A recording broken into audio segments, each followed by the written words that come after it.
In the early 1800s, Scots-Irish immigrants settled in Rabun County, drawn by cheap farmland.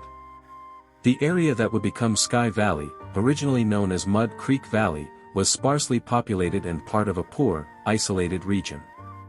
Its rugged terrain and high elevation, near Rabun Bald, Georgia's second highest peak at 4,696 feet, made it less suited for large-scale agriculture, keeping it relatively undeveloped until the 20th century. Transformation into a resort destination, 1960s, 1970s, Sky Valley's modern history began in the late 1960s when the land, then part of the Square D Cattle Ranch, caught the attention of developers. Rabun County native Larry McClure, who had moved to Atlanta to pursue real estate, partnered with Dr. Miles Mason, Jr., to capitalize on the area's potential for outdoor recreation. In 1969, they formed the Sky Valley Development Company, initially testing the area's viability as a winter sports destination. In 1970, they opened Georgia's first ski facility, initially called Kingwood Ski Slope, on the site. The venture was a success, drawing crowds despite the region's unpredictable snowfall. The name, Sky Valley, was coined, reportedly by former Governor Ernest Vandiver, who suggested it as a nod to Sun Valley, Idaho, emphasizing the area's scenic valley and open skies. By 1971, the Sky Valley Resort was fully operational, featuring a 22,000-square-foot Bavarian-style lodge designed by local builder Frank Rickman. Known for creative bulldozing, Rickman constructed winding mountain roads and the lodge without formal blueprints, incorporating unique elements like steep 40-foot gables, a massive fireplace, and a central post from one of Georgia's largest pines.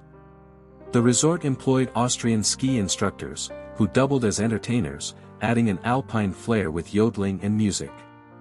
The resort's ski operations, however, relied heavily on artificial snow due to insufficient natural snowfall, a challenge that persisted.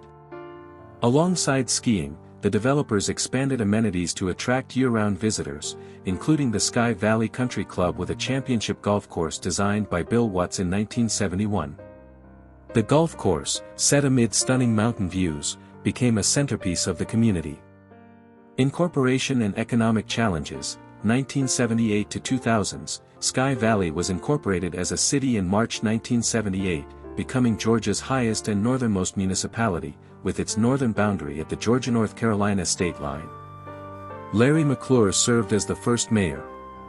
The city's population was small, with 221 residents in 2000, growing to 482 by 2020. The resort initially drove growth, but financial difficulties tied to national economic downturns plagued the venture. By 1984, McClure sold his controlling interest to Mason due to mounting debts. Mason and his son struggled to sustain the resort, and by 1987, it faced bankruptcy. Banks foreclosed, and the resort's properties were auctioned, leaving the city of Sky Valley unable to fund recovery efforts independently. Despite these setbacks, the community persisted, supported by its natural attractions and growing reputation as a peaceful retreat. The ski operations, once the smallest ski resort in the southeast, closed permanently in 2004 after 35 years, as warmer winters and high maintenance costs made skiing unsustainable. The former ski lodge at 696 Sky Valley Way was repurposed as a church, and the chairlift and rental shop were demolished in 2007. Transition to a golf and residential community, 2000s present. In 2004, Merrill Trust of Atlanta purchased the ski slopes, lodge, golf course, and undeveloped land. The focus shifted from skiing to golf and year-round tourism. The Sky Valley Country Club, now a semi-private facility, underwent a major golf course renovation in 2007 by architect Bill Bergen, enhancing its appeal with the area's high elevation, around 3,500 feet, and cooler summer temperatures. The course, stretching 6,900 yards, remains open to the public and is a key draw for visitors.